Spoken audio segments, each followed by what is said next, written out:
François Hollande monte d'un cran. Alors qu'il présentait ses vœux aux armées à Saint-Cyr cet après-midi, le président a annoncé qu'il allait augmenter considérablement le nombre de réservistes de 28 000 à 40 000. Parallèlement, Jean-Yves Le Drian annonce ce matin sur BFM TV que l'aviation française a frappé des cibles de Daesh à Mossoul.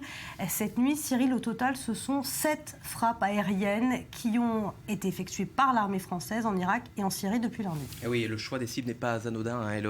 Ce sont des centres de communication et de propagande qui ont été visés avec ce double objectif. D'abord, fragiliser la communication entre les différentes chaînes de commandement de Daesh en Irak. Et puis, et ce n'est pas négligeable, et tenter de paralyser, de neutraliser l'outil de propagande qui a le retentissement que l'on connaît auprès d'une jeunesse française, en tout cas une certaine jeunesse française radicalisée. Alors, au lendemain des attentats du vendredi 13, où on s'en souvient, les frappes françaises étaient concentrées sur la capitale du califat autoproclamé, c'était à Raqqa. Il semble aujourd'hui que les raids se déplacent vers l'Irak avec cette formule, ma foi, qui semble fonctionner d'une assez bonne manière, à savoir un pilonnage massif par les airs de la coalition internationale et le travail au sol, celui que ne veulent pas faire justement les membres de la coalition, l'opération au sol effectuée soit par des peshmerga kurdes, soit par les forces régulières de l'armée irakienne. Ça a marché à Sinjar, ça a marché à Ramadi, ça a également marché à Kobané en Syrie. Ça pourrait peut-être marcher demain à Mossoul. Wait and see, parce que Mossoul, c'est quand même une autre paire de manches, si j'ose dire. C'est la deuxième plus grande ville irakienne.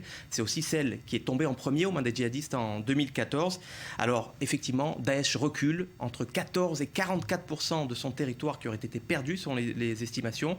Alors, c'est pour ça que Daesh essaye de projeter sa force à l'extérieur des frontières du califat et de frapper au ventre mou les membres de sa coalition. Ça a marché à Paris, ça a marché à Istanbul et ça a marché aujourd'hui à Jakarta. Merci Cyril.